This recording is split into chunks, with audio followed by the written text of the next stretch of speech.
Hello दोस्तों, IAS Hindi notes YouTube channel में फिर से आप सभी का स्वागत है। दोस्तों, आज हम करंट अफेयर्स से लेकर एक और नया कक्षा लेकर आए हैं दोस्तों, जिसमें आज हम साल भर न्यूज़ में रहे कुछ महत्वपूर्ण पुरस्कारों के बारे में विस्तार से चर्चा करेंगे। दोस्तों, ये वीडियो आपकी आगामी परीक्षा यूपीएससी प्रीलिम्स 2024 को ध्यान में रखकर बनाया गया है। तो चलिए दोस्तों स्टार्ट करते हैं। तो दोस्तों आइए सबसे पहले यूपीएससी द्वारा विगत वर्षों में पूछे गए प्रश्नों को देखते हैं। तो दोस्तों यूपीएससी ने 2023 में खेल पुरस्कारों से संबंधित ये प्रश्न पूछा गया था। इसी प्रकार दोस्तों यदि हम बात करें 2021 में भी दोस्तों यूपीएससी ने भारत रत्न और पद्म पुरस्कार से संबंधित प्रश्न पूछे थे। उसी प्रकार दोस्तों यदि हम बात करें 2021 में ही दोस्तों यूपीएससी ने लॉरेंस विश्व खेल पुरस्कार से संबंधित ये प्रश्न पूछे थे। तो दोस्तों यदि हम लास्ट 3 साल के देखें तो यूपीएससी पुरस्कार से संबंधित एक क्वेश्चन अवश्य पूछ रही है। तो दोस्तों इसी को ध्यान में रखते हुए हम आज का सेशन स्टार्ट करेंगे। और दोस्तों आज हम साल भर न्यूज़ में रहे कुछ महत्वपूर्ण प्रश्नों को विस्तार में जानेंगे। तो चलिए दोस्तों स्टार्ट करते हैं। हमारा आज का पहला जो टॉपिक है दोस्तों या पहला पुरस्कार है दोस्तों वो है मिशेल बैटिक पुरस्कार। तो दोस्तों ये पुरस्कार चर्चा में क्यों आया है? तो दोस्तों वर्तमान में दोस्तों जो आईएफएस जगदीश एस बालकन है उसे ये प्रदान किया गया है। दोस्तों ये पुरस्कार दोस्तों बायोस्फीयर रिजर्व के प्रबंधन में उत्कृष्ट उपलब्धि के लिए दिया जाता है। दोस्तों ये पुरस्कार है वह प्रत्येक 2 वर्षों में दिया जाता है। और दोस्तों ये पुरस्कार है दोस्तों 2004 में प्रारंभ किया गया है। और दोस्तों इस पुरस्कार का जो प्रबंधन दोस्तों यूनेस्को का मैन इन बायोस्फीयर रिजर्व कार्यक्रम के तहत किया जाता है। तो दोस्तों ये थे मिशेल बैटिक पुरस्कार के बारे में कुछ महत्वपूर्ण जानकारी, आप इसे जरूर याद रखिएगा। तो चलिए हम आगे बढ़ते हैं। तो दोस्तों हमारा आज का अगला पुरस्कार है दोस्तों वह है गांधी शांति पुरस्कार। तो दोस्तों हाल ही में प्रधानमंत्री द्वारा दोस्तों गीता प्रेस को 2021 का गांधी शांति पुरस्कार 2023 में देने की घोषणा की गई है। तो दोस्तों जो गांधी शांति पुरस्कार है दोस्तों वो भारत सरकार द्वारा वर्ष 1995 में प्रारंभ किया गया था। वर्ष 1995 में ही क्यों प्रारंभ किया गया था दोस्तों? क्योंकि 1995 में हमने गांधी की 125वीं जयंती मनाई थी और उसी के उपलक्ष्य में दोस्तों हमने गांधी शांति पुरस्कार की घोषणा की थी। दोस्तों इस पुरस्कार के तहत हम 1 करोड़ रुपए की राशि प्रदान की जाती है। दोस्तों अब बात करते हैं पुरस्कार की चयन की। तो दोस्तों इसका पुरस्कार का जो चयन है दोस्तों वो 5 सदस्यीय समिति के द्वारा की जाती है। और दोस्तों इस जो समिति है इसमें दोस्तों शामिल है प्रधानमंत्री जो इस समिति के अध्यक्ष होते हैं, भारत के मुख्य न्यायाधीश, तीसरा है दोस्तों विपक्ष के नेता और 2 दोस्तों वो प्रतिष्ठित व्यक्ति होते हैं।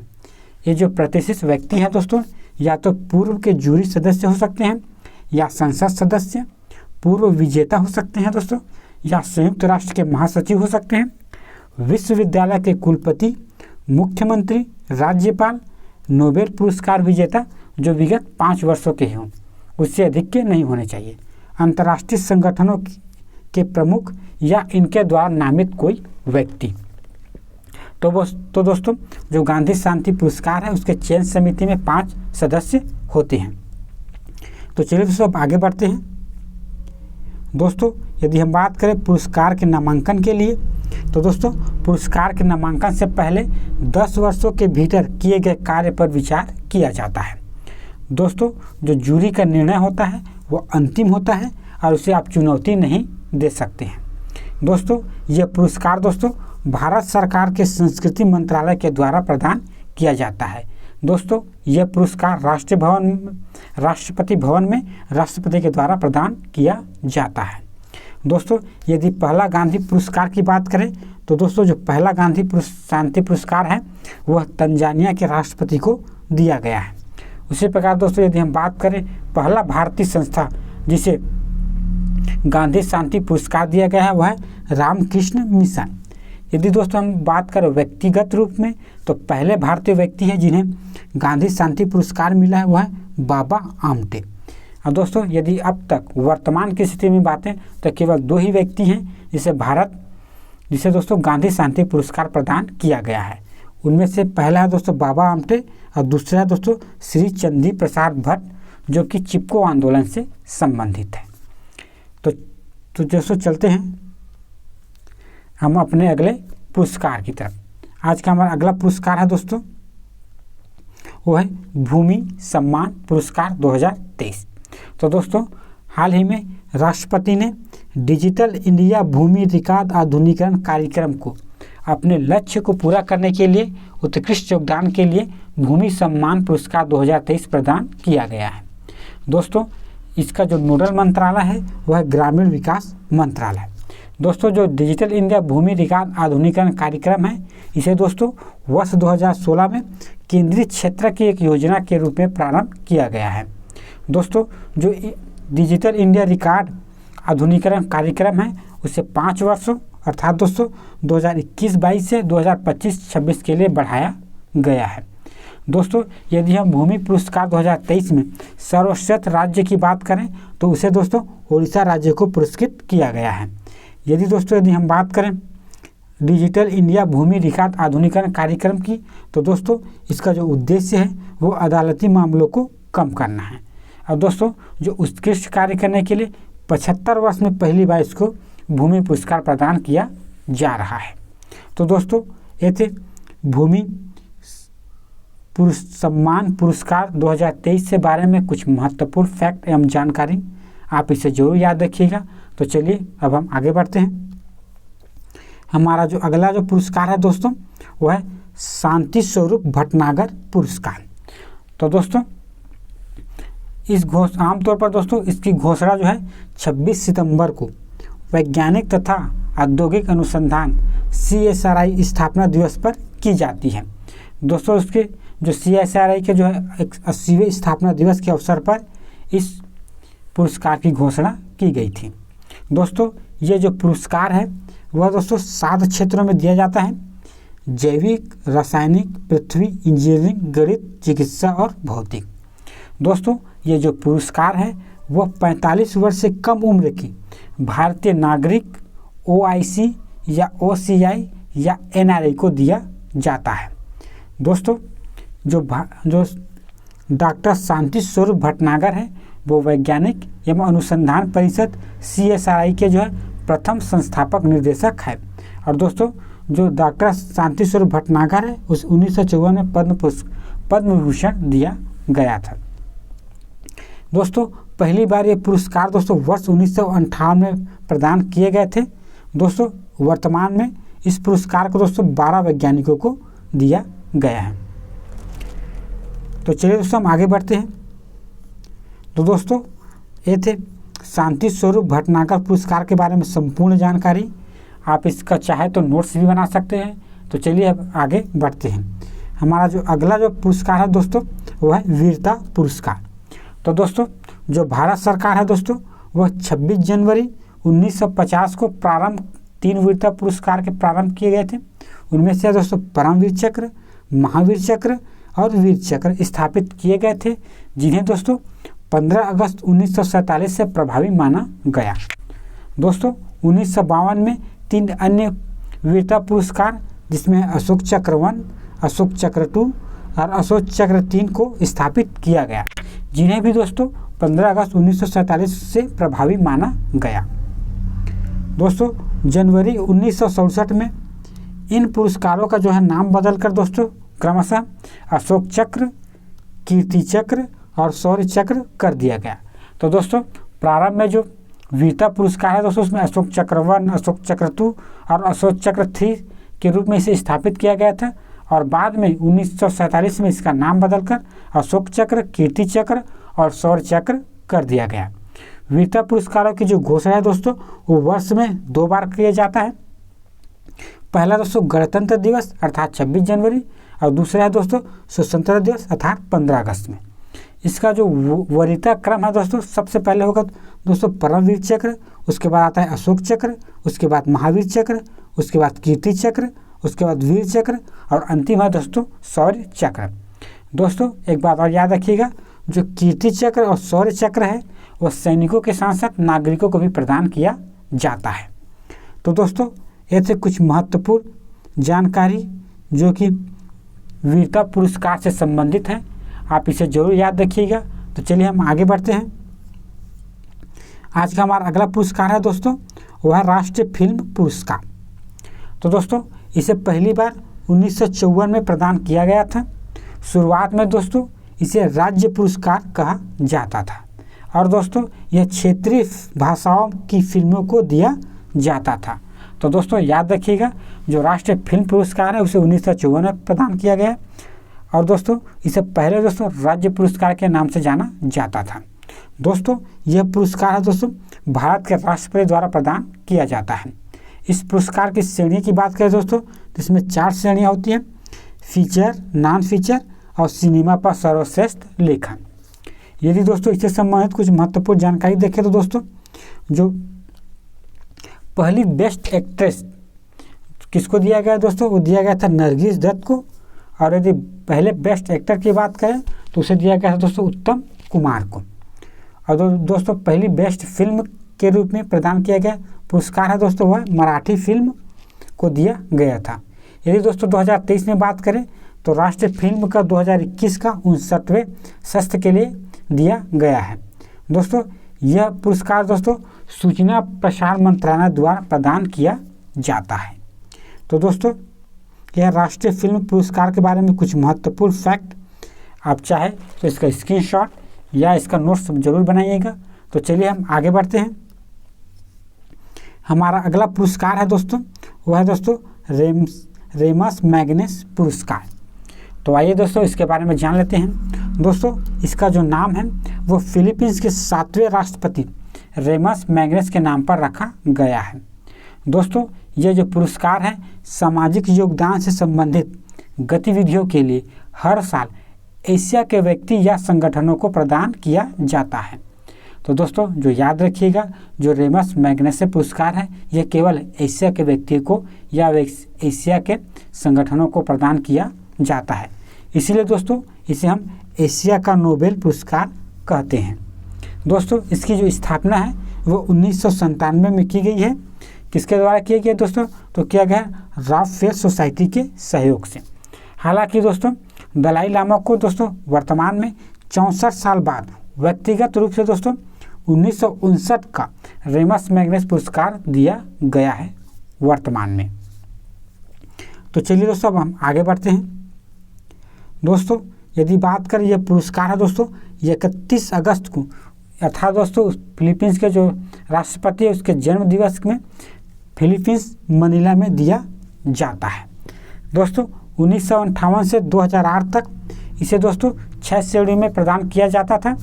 इनमें है सरकारी सेवाएं, सार्वजनिक सेवाएं, सामुदायिक नेतृत्व, पत्रकारिता में रचनात्मक कला, शांति और अंतर्राष्ट्रीय समझ में उभरती नेतृत्व। लेकिन दोस्तों वर्ष 2009 में इसमें इमरजेंट लीडरशिप अर्थात दोस्तों उभरती हुई नेतृत्व को छोड़कर सभी श्रेणियों को समाप्त कर दिया गया है। तो दोस्तों यदि हम बात करें वर्तमान में, तो वर्तमान में दोस्तों रेमस मैग्नेस पुरस्कार केवल एक ही क्षेत्र में दिया जाता है, वह इमरजेंट लीडरशिप अर्थात उभरती हुई नेतृत्व के आधार पर। बाकी के जो 5 श्रेणियाँ हैं दोस्तों उसे समाप्त कर दिया गया है 2009 से।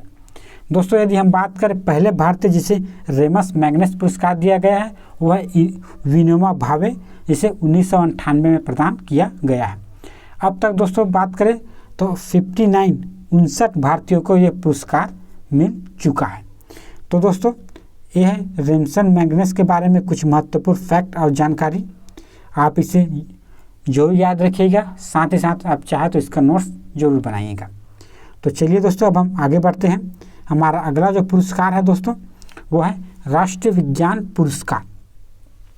तो दोस्तों भारत सरकार ने हाल ही में इस पुरस्कार की शुरुआत की है, इसलिए दोस्तों ये हमारे लिए बहुत ही इम्पोर्टेंट हो जाता है।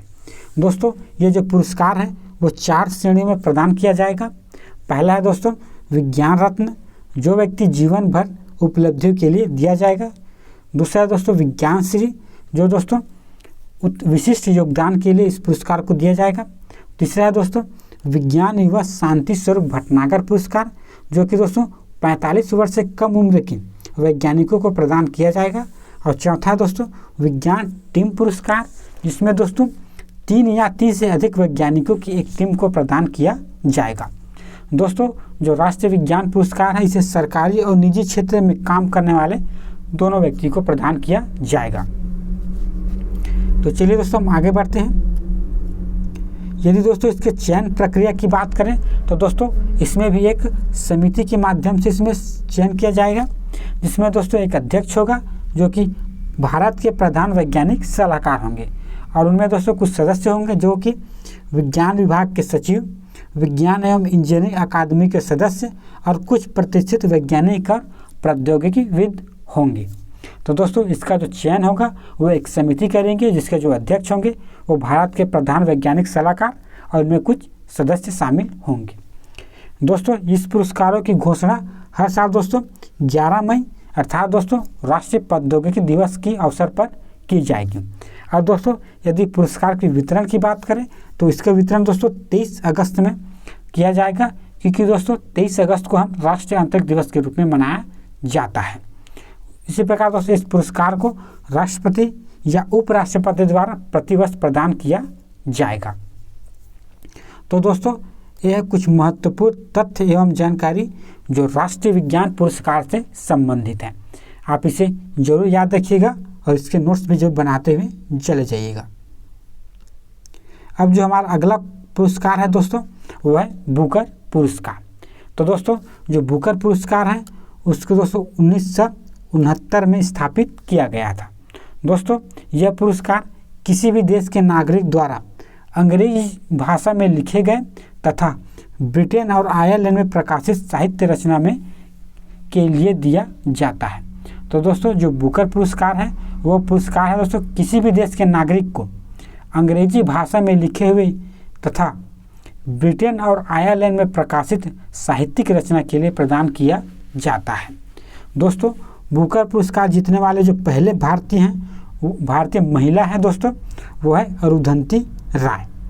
दोस्तों यदि हम बात करें बुकर पुरस्कार की तो दोस्तों जो बुकर पुरस्कार है केवल अंग्रेजी में लिखे उपन्यास के लिए दिया जाता है, जबकि दोस्तों इसका एक अंतर्राष्ट्रीय बुकर पुरस्कार भी होता है जो कि अंग्रेजी में अनुवाद की गई पुस्तकों के लिए दिया जाता है।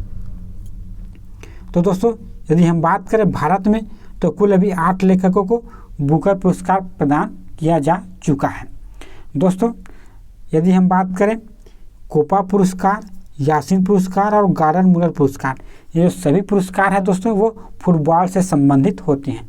तो दोस्तों यूपीएससी इस प्रकार से भी सवाल बना सकती है, इसलिए हम आपके लिए एक फैक्ट या तथ्य लाए हैं। तो दोस्तों ये थे बुकर पुरस्कार से संबंधित कुछ महत्वपूर्ण फैक्ट और जानकारी, आप याद रखिएगा। चलिए हम आगे बढ़ते हैं। तो दोस्तों आज का हमारा अगला जो पुरस्कार है और आज का हमारा अंतिम पुरस्कार है दोस्तों वह है नोबेल पुरस्कार। तो चलिए दोस्तों अब हम नोबेल पुरस्कार के बारे में संपूर्ण जानकारी एक एक करके देख लेते हैं। तो दोस्तों यदि हम बात करें नोबेल फाउंडेशन की तो जो इसकी स्थापना हुई थी दोस्तों हुई थी 1900 में, जो कि कहाँ हुई थी दोस्तों, होती स्वीडन में। तो दोस्तों जो नोबेल फाउंडेशन की स्थापना 1900 स्वीडन में स्थापित किया गया। नोबेल देने की जो शुरुआत है दोस्तों वो 1901 से प्रारंभ किया गया था। 1901 में इसलिए किया गया था क्योंकि दोस्तों जो अल्फ्रेड नोबेल के जो निधन है उसके 5 साल बाद ही उसकी वसीयत के आधार पर इस नोबेल की देने की शुरुआत की गई 1901 से। दोस्तों ये जो नोबेल पुरस्कार है वो प्रत्येक वर्ष के लिए नामांकन की जो प्रक्रिया है दोस्तों वो पिछले वर्ष के सितंबर से शुरू होती है और 31 जनवरी को समाप्त होती है। हालांकि दोस्तों जो नोबेल शांति पुरस्कार के लिए नामांकन 1 फरवरी तक चलता है। तो दोस्तों जो नोबेल पुरस्कार का जो नामांकन की जो प्रक्रिया है वो सितंबर से शुरू होती है और 31 जनवरी तक समाप्त हो जाती है। हालांकि दोस्तों जो नोबेल शांति का जो नोबेल पुरस्कार है उसकी नामांकन 1 फरवरी तक भी चलता है। दोस्तों यदि हम इस पुरस्कार की बात करें तो दोस्तों ये पुरस्कार 5 क्षेत्रों में दिया जाता है: साहित्यिक, शांति, भौतिक, रसायन एवं चिकित्सा। दोस्तों 1968 में दोस्तों एक छठा पुरस्कार अर्थशास्त्र को स्वीडन के जो केंद्रीय बैंक स्वेरिजेस रिम्स बैंक के द्वारा शुरू किया गया था। तो दोस्तों जो नोबेल पुरस्कार है वो प्रारंभ में 5 क्षेत्रों में दिया जाता है। 1968 में दोस्तों अर्थशास्त्र का नोबेल पुरस्कार प्रारंभ किया गया था। किसके द्वारा? स्वीडन के केंद्रीय बैंक के द्वारा प्रदान किया जाता है। तो अब चलिए दोस्तों अब हम आगे बढ़ते हैं, आगे देखते हैं दोस्तों। प्रत्येक वर्ष दोस्तों अक्टूबर में नोबेल पुरस्कार की घोषणा जो है दोस्तों ओस्लो कहाँ है दोस्तों? वो जो दोस्तों नॉर्वे की राजधानी ओस्लो है वहाँ की जाती है। तो दोस्तों इसका जो नामांकन सितंबर में होता है और दिसंबर तक खत्म हो जाता है। हालांकि नोबेल शांति पुरस्कार का जो है 1 फरवरी तक चलता है। दोस्तों अब अक्टूबर में नोबेल पुरस्कार की घोषणा की जाती है। कहाँ की जाती है दोस्तों? ओस्लो नॉर्वे में। दोस्तों जो शांति का नोबेल पुरस्कार है वो बिना घोषणा किए भी दिया जाता है। दोस्तों ये जो पुरस्कार है प्रत्येक वर्ष 10 दिसंबर को स्टॉकहोम स्वीडन में दिए जाते हैं। तो दोस्तों घोषणा कहाँ होता है? ओस्लो नॉर्वे में, और दोस्तों दिया कहाँ जाता है? स्टॉकहोम स्वीडन में 10 दिसंबर को। लेकिन दोस्तों जो शांति का नोबेल पुरस्कार है वो दोस्तों नॉर्वे की राजधानी ओस्लो में दिया जाता है। इसे दोस्तों नॉर्वेजियन नोबेल समिति या नॉर्वे की संसद समिति द्वारा प्रदान किया जाता है। तो दोस्तों याद रखिएगा कि नोबेल पुरस्कार प्रत्येक वर्ष 10 दिसंबर को स्टॉकहोम स्वीडन में दिया जाता है, लेकिन इसकी घोषणा दोस्तों अक्टूबर में ओस्लो नॉर्वे में किया जाता है। और दोस्तों जो केवल जो शांति का नोबेल पुरस्कार है उसे दोस्तों ओस्लो की राजधानी जो है दोस्तों नॉर्वे की राजधानी ओस्लो में दिया जाता है। नॉर्वे की जो संसद समिति है उसके द्वारा प्रदान किया जाता है। दोस्तों यदि हम बात करें नोबेल पुरस्कार की तो दोस्तों अधिकतम एक क्षेत्र में अधिकतम 3 लोगों को ही नोबेल पुरस्कार प्रदान किया जाएगा। 3 लोगों से ज़्यादा किसी भी एक क्षेत्र में प्रदान किया नहीं जा सकता। दोस्तों 1974 में एक और नियम लेके आया है नोबेल पुरस्कार द्वारा कि 1974 से दोस्तों नोबेल पुरस्कार जो है मरणोपरांत नहीं दिया जाएगा। लेकिन दोस्तों उससे पहले केवल 2 ही लोग थे जिन्हें मरणोपरांत नोबेल पुरस्कार प्रदान किया गया था। एक थे एरी एक्सेल 1931 में और दूसरा दोस्तों हेमरशोल्ड 1961 में। तो दोस्तों यदि आपसे पूछा जाए कि मरणोपरांत कितने व्यक्तियों को नोबेल पुरस्कार प्रदान किया गया है तो केवल 2 ही लोगों को नोबेल पुरस्कार प्रदान किया गया है मरणोपरांत। क्योंकि दोस्तों 1974 से मरणोपरांत नोबेल पुरस्कार देने की प्रथा को समाप्त कर दिया गया है। तो चलिए दोस्तों अब हम आगे बढ़ते हैं। अब दोस्तों यदि हम बात करें सबसे अधिक किसे नोबेल पुरस्कार प्रदान किया गया है तो दोस्तों सबसे अधिक बार नोबेल पुरस्कार रेड क्रॉस सोसाइटी को प्रदान किया गया है 3 बार 1917, 1944, 1963-64 में। दोस्तों इसी की बात करें सबसे पहले 1901 में किसे नोबेल पुरस्कार प्रदान किया गया है तो किया गया था दोस्तों हेनरी ड्यूरिक जो कि रेड क्रॉस सोसाइटी के संस्थापक हैं, और दूसरा है दोस्तों फ्रेडरिक पैसे को जो कि फ्रेंच पीस ऑफ सोसाइटी के संस्थापक थे। तो दोस्तों यदि बात करें सबसे अधिक बार नोबेल पुरस्कार किसे दिया गया है तो दिया गया दोस्तों रेड क्रॉस सोसाइटी को, और सबसे पहले 1901 में ही नोबेल पुरस्कार दिया गया था रेड क्रॉस सोसाइटी के संस्थापक हेनरी ड्यूरिक्स और फ्रेंच पीस सोसाइटी के संस्थापक फ्रेडरिक पैसे को। जो हमारा अगला तथ्य है दोस्तों वो है कि सबसे कम उम्र में नोबेल पुरस्कार पाने वाले यदि हम पुरुष की बात करें तो है दोस्तों लॉरेंस ब्रेक, जिसे वो महज 25 साल के थे। और यदि दोस्तों बात करें सबसे कम उम्र में नोबेल पुरस्कार पाने वाली महिला की तो है दोस्तों मौलाना यूसुफजई जो कि 2014 में उसे नोबेल पुरस्कार शांति का नोबेल पुरस्कार प्रदान किया गया है। दोस्तों 2014 में जो मौलाना यूसुफजई को शांति का नोबेल पुरस्कार दिया गया था उसी के साथ दोस्तों कैलाश सत्यार्थी को भी नोबेल पुरस्कार दिया गया था। ये भी दोस्तों शांति के लिए दिया गया था जो कि बेटी बचाओ बेटी पढ़ाओ के लिए दिया गया था कैलाश सत्यार्थी को। तो चलिए दोस्तों हम आगे बढ़ते हैं। हमारा अगला जो तथ्य दोस्तों वो है कि नोबेल पुरस्कार पाने वाले यदि प्रथम भारतीय कहा जाए तो है रविंद्रनाथ टैगोर है, जिन्हें दोस्तों 1913 में नोबेल पुरस्कार दिया गया है। साहित्य का नोबेल पुरस्कार दिया गया था दोस्तों। उसकी जो कृति थी रचना थी वह है गीतांजलि के लिए। दोस्तों नोबेल पुरस्कार पाने वाले यदि कुल भारतीय व्यक्ति की बात करें तो अब तक दोस्तों केवल 9 भारतीय व्यक्ति है जिन्हें नोबेल पुरस्कार प्रदान किया गया है। दोस्तों यदि हम बात करें 1969 में जो अर्थशास्त्र के क्षेत्र में 2 व्यक्तियों को नोबेल पुरस्कार दिया गया था। यदि दोस्तों बात करें महात्मा गांधी की, तो दोस्तों महात्मा गांधी को 5 बार नॉमिनेशन किया गया था नोबेल पुरस्कार के लिए, हालांकि उसे एक भी बार नोबेल पुरस्कार प्रदान नहीं किया गया है। यदि दोस्तों पुरस्कारों की घोषणा की बात की जाए तो दोस्तों यदि पुरस्कार की घोषणा हो जाए और संबंधित व्यक्ति की मृत्यु हो जाए तो पुरस्कार प्रदान किया जाएगा। दोस्तों भले ही मरणोपरांत नोबेल प्राइज़ नहीं दिया जाता है, किंतु दोस्तों यदि उसकी नाम की घोषणा हो जाने के बाद यदि वो व्यक्ति मृत्यु हो जाती है तो भी उसको नोबेल पुरस्कार प्रदान किया जाएगा। तो एक फैक्ट है दोस्तों, आप इसे जरूर याद रखिएगा। चलिए हम आगे बढ़ते हैं। तो दोस्तों यदि हम बात करें कुछ नोबेल प्राइज़ की किसके द्वारा या किस सोसाइटी के द्वारा प्रदान किया जाता है, तो उनका एक लिस्ट है, आइए हम देख लेते हैं। तो दोस्तों रसायन एवं भौतिक का जो नोबेल पुरस्कार है वो royal Swedish academy of science के द्वारा प्रदान किया जाता है। जो साहित्य है दोस्तों वो स्वीडन अकादमी द्वारा, और जो चिकित्सक है दोस्तों स्वीडन कोलोरस इंस्टीट्यूट द्वारा प्रदान किया जाता है। और जो शांति का है दोस्तों नॉर्वेजियन संसद द्वारा। और जो अर्थशास्त्र है दोस्तों वो स्वीडन के सेंट्रल बैंक द्वारा प्रदान किया जाता है। यदि दोस्तों एक और फैक्ट याद रखिएगा, भारत के सबसे ज़्यादा नोबेल पुरस्कार देने वाले राज्य की बात करें दोस्तों तो है पश्चिम बंगाल, कोलकाता। क्योंकि दोस्तों जो मदर रविंद्रनाथ टैगोर है, मदर तेरेसा, अमर्त्य सेन और अभिजीत बनर्जी हैं, ये सभी दोस्तों पश्चिम बंगाल से संबंधित हैं। इसलिए दोस्तों ये एक फैक्ट और भी हो जाता है कि दोस्तों भारत में सबसे ज़्यादा नोबेल पुरस्कार देने वाला राज्य जो है वो कोलकाता है, जो पश्चिम बंगाल राज्य में आता है। तो दोस्तों ये थे कुछ महत्वपूर्ण साल भर न्यूज में रहे पुरस्कार और उससे संबंधित महत्वपूर्ण संपूर्ण जानकारी। आई होप दोस्तों आपको ये वीडियो पसंद आया होगा। यदि पसंद आया होगा तो इसे लाइक करें और अपने दोस्तों को शेयर करें और हमारे चैनल को सब्सक्राइब करें। तो मिलते हैं दोस्तों नेक्स्ट वीडियो में, तब तक के लिए धन्यवाद।